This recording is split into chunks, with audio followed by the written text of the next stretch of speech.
بسم اللہ الرحمن الرحیم۔ السلام علیکم ورحمۃ اللہ۔ آج ہمارا لیکچر نمبر 15 ہے۔ لاسٹ لیکچر میں جو ہے ہم نے الدرس الخامس یعنی 5واں جو ہمارا چیپٹر ہے اس کو سٹارٹ سے ہم نے شروع کیا تھا، جس میں جو ہے اب نے ضمائر منفصلہ کے متعلق پڑھا تھا کہ ضمائر منفصلہ کون کون سی ہوتی ہیں۔ اس سے پہلے ضمائر متصلہ کے متعلق ہم نے چیپٹر نمبر 2 میں پڑھا تھا کہ ضمائر متصلہ کون سی ہیں۔ 5th چیپٹر میں ہم نے پڑھا ہے کہ ضمائر منفصلہ کون سی ہیں۔ اس کے بعد اس چیپٹر میں آپ نے حروف جر کے متعلق پڑھا ہے۔ اس کے علاوہ آپ نے اندہ، امامہ، تحتہ کی اور دیکھا ہے اس کی پوزیشن کو دیکھا ہے کہ اس کو کس طرح سے ہم نے استعمال کرنا ہے۔ اس کے بعد والے اسم کو ہم نے کس طرح سے مجرور کر دینا ہے اور کیوں مجرور کرنا ہے۔ ٹھیک ہے، اب یہ یاد رکھنے کی باتیں، یعنی چیپٹر کا اینڈ ہونے والا ہے اور یہاں پر یہ اس کی چیپٹر کی ریپیٹیشن کروائی جا رہی ہے۔ ضمائر منفصلہ انا، نحن، انتا، انتی، ان جیسی دوسری ضمائر منفصلہ کہلاتی ہیں۔ حروف جر ہیں فی، من، الی، علی اور ایسے حروف کو حروف جر کہا جاتا ہے۔ یہ اسم سے پہلے آتے ہیں اور اسے زیر یعنی جر دے دیتے ہیں، یعنی مجرور بنا دیتے ہیں۔ پھر فوق، تحت، امام اور اندہ کے فوراً بعد جو اسم آتا ہے مضاف الیہ ہوتا ہے اور مضاف الیہ ہونے کی وجہ سے مجرور ہو جاتا ہے۔ پھر ضمائر منفصلہ اور ضمائر متصلہ دونوں کو بتایا گیا ہے۔ جیسے ضمائر منفصلہ ہیں انا احمد، میں احمد ہوں، انا زینب، میں زینب ہوں، یعنی مذکر اور مؤنث کے لیے میں کے معاملے میں کوئی نہیں ہے کہ مطلب اگر کوئی مذکر ہے یا مؤنث ہے تو وہ انا ہی یوز کرتا ہے۔ پھر اس کے پھر اس کے بعد ہے نحن اولاد، ہم لڑکے ہیں، نحن بنات، ہم لڑکے ہیں، یعنی میں اور ہم میں مذکر اور مؤنث کی تشخیص نہیں کی جاتی۔ انتا تلمیذ، اب چونکہ انتا جو ہے یہ تو مذکر کے معنی میں استعمال ہوتا ہے تو اس کے لیے ہم آگے تلمیذ یعنی مذکر ہی لگائیں گے۔ انتی تلمیذۃ، انتی تو مؤنث کے لیے استعمال ہوتا ہے تو تلمیذۃ یعنی مؤنث ہی لگائیں گے۔ ہوا استاد، ہوا اور ہیا جو ہے وہ غائب کے لیے استعمال ہوتا ہے، ہوا اس مذکر کے لیے اور ہیا اس مؤنث کے لیے استعمال ہوتا ہے، تو ہوا استاذ، ہیا استاذۃ۔ پھر ہم جو ہے یہ جمع ہے ہوا کی، ہم اولاد، وہ سب جو ہیں وہ لڑکے ہیں۔ ضمائر متصلہ ہے آگے جی، نا، کا، کی، ہو، ہا۔ کتابی میری کتاب، کتابنا ہماری کتاب، کتابو کا تو مذکر کی کتاب، کتابو کی تو مؤنث کی کتاب، کتابہ اس مذکر کی کتاب، کتابہا اس مؤنث کی کتاب۔ نیکسٹ اس کی تمرینات شروع ہو جاتی ہیں۔ انہوں نے کہا ہے تحت، فوق، عند اور امامہ استعمال کرتے ہوئے تصاویر کے لیے مناسب جملے بنائیے۔ اب مثال کے طور پر فرسٹ پہ دیکھیں، آدمی درخت کے نیچے ہے۔ اب نیچے کے لیے ہم یوز کرتے ہیں کون سا ورڈ؟ تحت۔ الرجل تحت الشجرۃ، تحت کی وجہ سے شجرۃ ہو جائے گا، شجرۃ تھا، جب تحت ہم نے لگایا تو شجرۃ ہو گیا۔ آدمی گھڑی کے سامنے ہے، الرجل امام الساعۃ، آدمی گھڑی کے سامنے ہے۔ الرجل فوق الکرسی، آدمی کرسی پر ہے۔ کون سا رہ گیا جی؟ اندہ رہ گیا۔ الرجل عند المکتب، آدمی میز کے پاس ہے۔ الکتاب فوق المکتب، کتاب میز پر ہے۔ الساعۃ علی الجدار، فی الجدار، گھڑی دیوار پر ہے۔ الکرسی عند المکتب، کرسی میز کے پاس ہے۔ الصورۃ فی الجدار، تصویر دیوار پر ہے۔ الصورۃ عند النافذۃ، تصویر کھڑکی کے پاس ہے۔ ٹھیک ہے، یہ یہاں سے جملے بنتے ہیں۔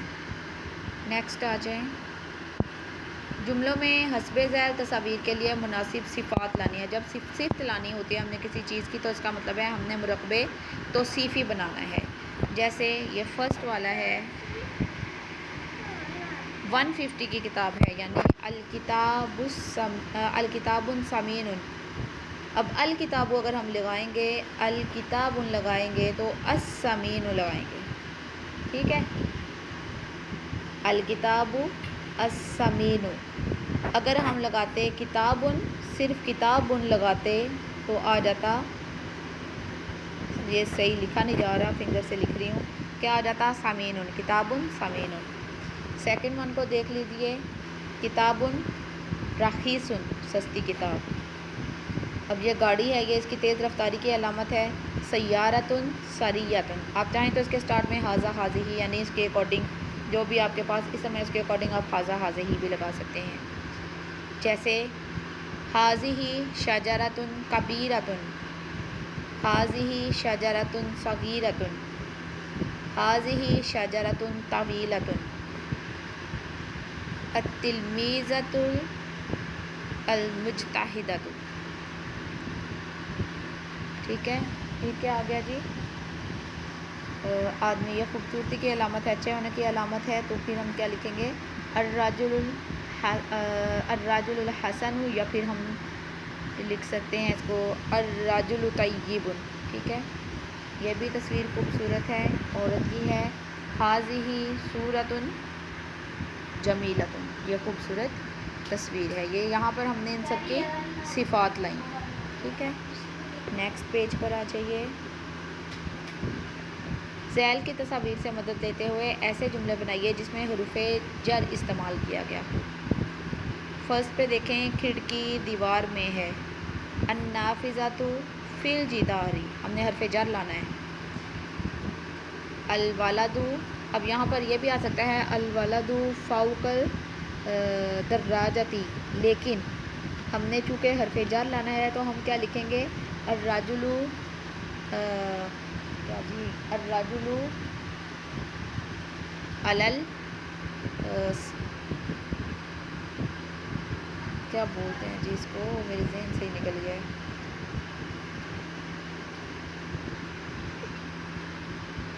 اس کو کیا ہو گیا؟ ہاں جی، دراجتن. الرجل یا الولد علل دراجتی، آدمی یا لڑکا سائیکل پر ہے. اچھا جی، یہ کیا آ جائے گا؟ المکتب فی الغرفۃ، میز کمرے میں ہے.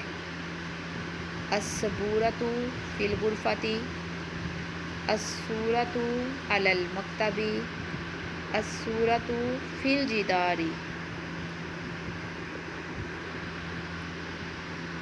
البیت فی الطریق، گھر رستے میں ہے. الرجل فی السیارۃ، آدمی کار میں ہے. الفاکہۃ علی المکتب یا التفاح علی المکتب. یہ ہو گیا حروف جر پر مبنی ہم نے جملے بنائے ہیں. ٹھیک ہے، نیکسٹ دیکھتے ہیں اس کو. خالی جگہ پر کرنی ہے. الولد لڑکا ڈیش مدرستی، فی المدرستی لڑکا مدرسے میں ہے. ڈیش قریب ڈیش ڈیش، اللہ قریب من المؤمنین، اللہ مومنین سے قریب ہے. حاضی ڈیش سریر، حاضی صورت السریری، یہ کیا بولتے ہیں جی، چارپائی کی تصویر ہے. اچھا، اللہ قریب من المؤمنین صورت المنزلی، گھر کی تصویر کیا ہے؟ جمیلۃ، خوبصورت ہے. اچھا جی، آگے آ جاتا ہے ڈیش تحت ڈیش. الکرسی تحت السقف، کرسی چھت کے نیچے ہے. آگے جملوں میں استعمال کرنا ہے من کا، تجھ سے. اسأل من کا، میں تجھ سے سوال کرتا ہوں. عندہ کا، تیرے پاس. ماذا عندہ کا، تیرے پاس کیا ہے؟ قریب اللہ قریب من المؤمنین. طویلۃ، حاضی شجرۃ طویلۃ. سماء، آسمان. السماء فوق الارض. انا مجتہد. تلمیذ، ھذا تلمیذ مجتہد. ساعۃ، ھذہ ساعۃ ثمینۃ. سقف، ھذا سقف الغرفۃ. امرأۃ، ھذہ امرأۃ طویلۃ. ما ھذا، تلک بنت. من فی البیت، گھر میں کون ہے. نیکسٹ آ جاتا ہے مدجج الفاظ کو اس طرح ترتیب دیجیے کہ مکمل جملے بن جائیں. ھذہ استاذ غرفۃ، ھذہ غرفۃ الاستاذ. نیکسٹ ہے تلک بنت استاذی. پھر ہے مروحۃ تحت السقف. پھر ہے المدرسۃ من تلمیذ قریبۃ. التلمیذ نہیں، المدرسۃ قریب من التلمیذ، کیونکہ یہاں پہ قریبۃ ہے اس لیے ہمیں پتہ چلنا چاہیے کہ اس سے پہلا بھی جو ہے وہ مونث ہی ہوگا. المدرسۃ قریب من التلمیذ. اگر یہ قریبۃ کی جگہ قریب ہوتا تو پھر ہم لکھتے ہیں التلمیذ قریب من المدرسۃ. یہ سریر تحت، تحتی سریر. ہو ساعت عندہ، عندہ ہو ساعت. سوالات کے جوابات دیجیے. حل ہوا فوق المنزل، نام ہوا فوق المنزل. حل ہی تحت شجرتی، نام ہی تحت شجرتی. یعنی حل ہوا فوق المنزل، کیا وہ مذکر گھر پر ہے، گھر کے اوپر ہے؟ ہاں وہ گھر کے اوپر ہے. حل ہی تحت شجرتی، کیا وہ مونث درخت کے نیچے ہے؟ نام ہی تحت شجرتی، ہاں وہ درخت کے نیچے ہے. ماذا عندک، تمہارے پاس کیا ہے؟ عندی کتاب، عندی قلم، میرے پاس قلم ہے، میرے پاس کتاب ہے. اینہ کتابوں کا، تمہاری کتاب کہاں ہے؟ کتابی، میری کتاب فی الحقیبتی، تھیلے میں ہے. یا کتابی فوق المکتبی، میری کتاب میز پر ہے. جی یہ چیپٹر ہمارا چیپٹر نمبر 5 بھی آج ختم ہو گیا ہے، یعنی ہمارا مڈ ٹرم کا کورس جو ہے وہ کمپلیٹ ہو گیا. وما علینا الا البلاغ المبین.